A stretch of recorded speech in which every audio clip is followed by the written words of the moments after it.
How we doing, everybody? We are back for the second installment of our video lectures on chapter 23. This one is going to be on the unification of Italy. A term that is not, there's going to be two terms that I'm going to use that are not in your book. One is risorgimento, or resurgence. The risorgimento was the term used. It was actually an artistic and literary term that was used to galvanize the unification of Italy.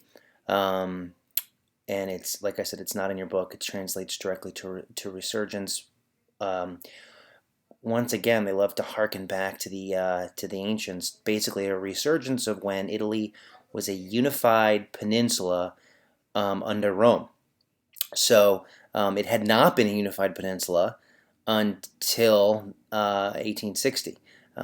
So for about 1800 years, Italy was, as Metternich called, a geographic expression, simply a geographic area with lots of different people. And if you look at these maps here, you've got all the different kingdoms. Um, Venice, Venetia, Lombardy, Piedmont, again, all of them, down to Sicily.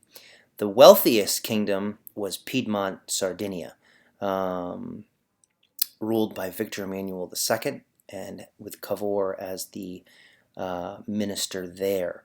And that's going to come into play later in our discussion. Italy is a great example of how the difference between nationalism and nationality, and how those two things can come together. Nationalism, when we talk about nationalism, we talk about a rebellion or an overthrow of a monarchy or an overthrow of foreign rule. And in Italy, you have both of those things happening. You have the overthrow of the monarchy, really of the Pope, and you have the overthrow and of other kings who kind of become complicit in the unification. And you also have the overthrow of Austria, the removal of Austria in the north, in Lombardy and Venetia.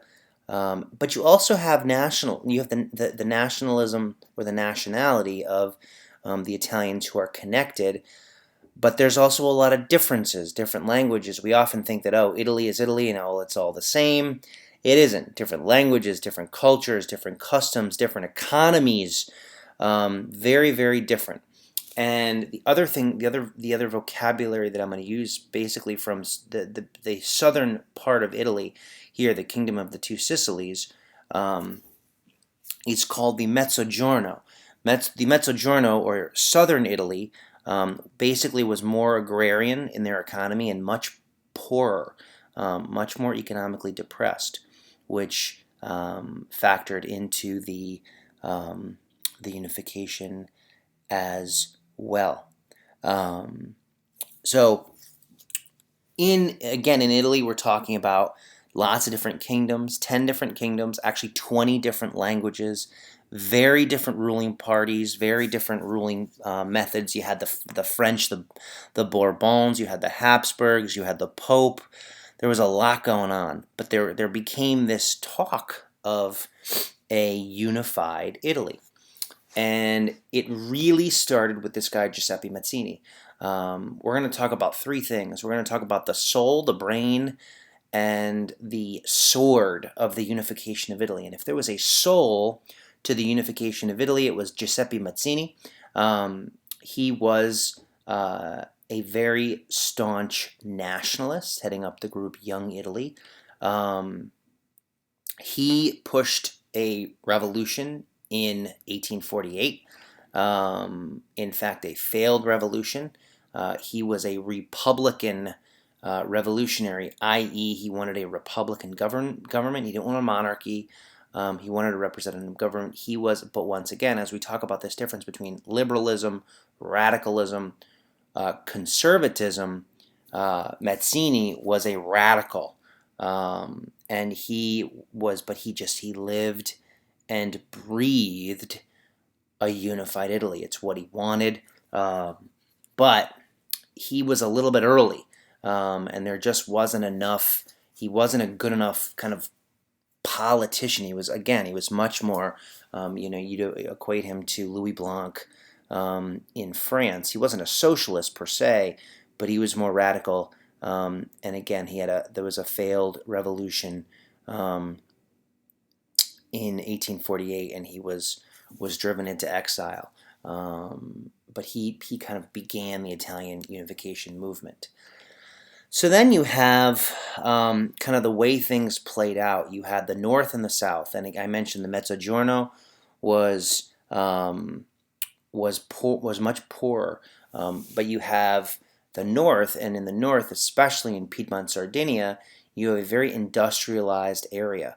And again, if you look at the map here, it's up here. So Sardinia is here, and Piedmont is here.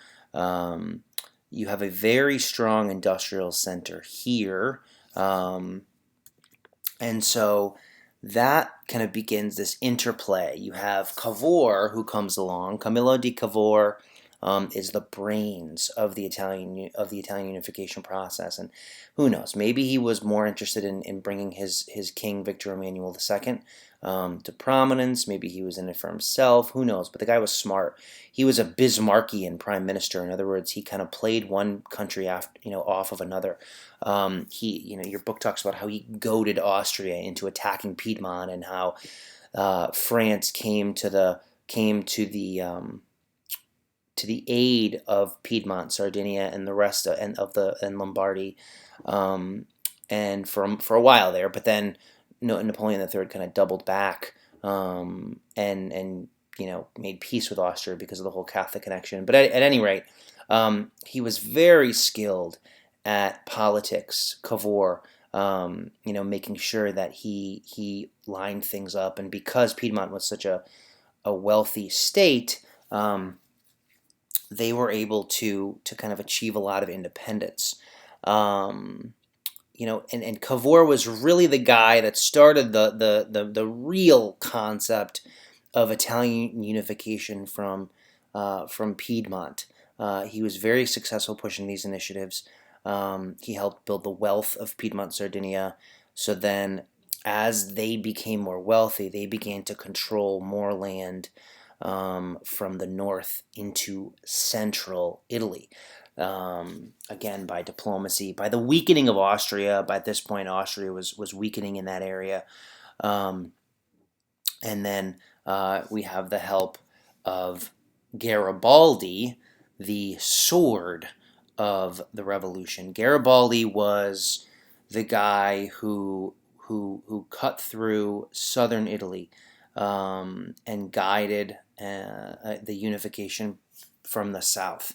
And just to quickly advance here to this map here.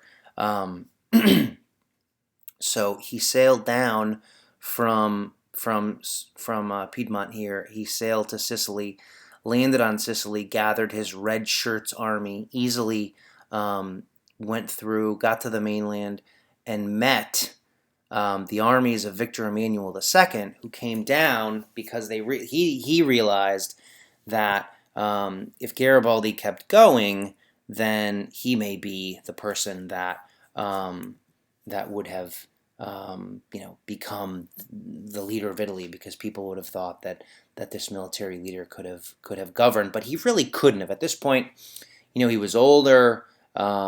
He wasn't a politician, and Cavour used Garibaldi very, very well as well to unify the entire peninsula. And there you see a very famous rendering of Garibaldi finally putting the boot on the left leg of Victor Emmanuel, and that's kind of symbolic of the boot of Italy being unified under one individual. It's an interesting story about Garibaldi. Before all this went down, he actually lived in Staten Island for a while. There's a statue of him on Staten Island. If you ever go to New York, he lived there for a while. Then he went back to New York, and he cut through the south of Italy.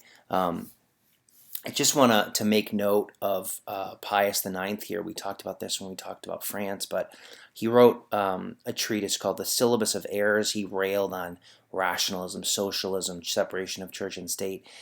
There was a time where people entertained the concept of the Pope being king of the Italian peninsula. But because of his completely conservative ways, again, as we talked about, he was thrown out during the 1848 revolutions. He escaped into Naples and then came back, but he was he lost all power during this time, even though he was back. He was back in Rome, but he lost all power rather. So here you have kind of a timeline of things. It's really starting in 1859 all the way to 1871. The Austro-Sardinian War, where you have Austria getting thrown out of northern Italy here, and then in 1861, Victor Emmanuel becomes king of a unified Italy.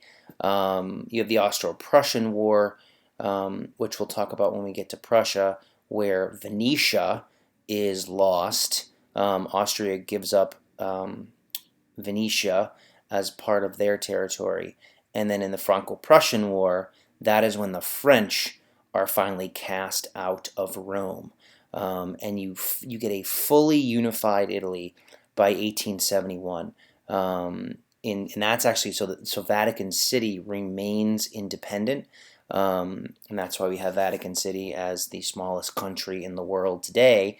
That happened in large part because of the French wanting autonomy there, and also the Austrian Habsburgs. But in essence, the papacy was in a box after 1871. The papacy had very little political clout on the boot of Italy. So you have the unification of Italy. Much more kind of based on the nationalism of throwing out foreign rule, throwing out those monarchs, and unifying, even though you have these different cultures, these different languages. You have the sword, the soul, and the brains. You have Garibaldi unifying from the south. You have Victor Emmanuel coming in from the north with Cavour and the brains. And then you have Mazzini, who was at the forefront of it all, really beginning in 1848, to make Italy less of a geographic expression and more of a unified political entity. Not a strong entity by any means, but a unified political entity. And that's it for this one. Next up, German unification for the next video.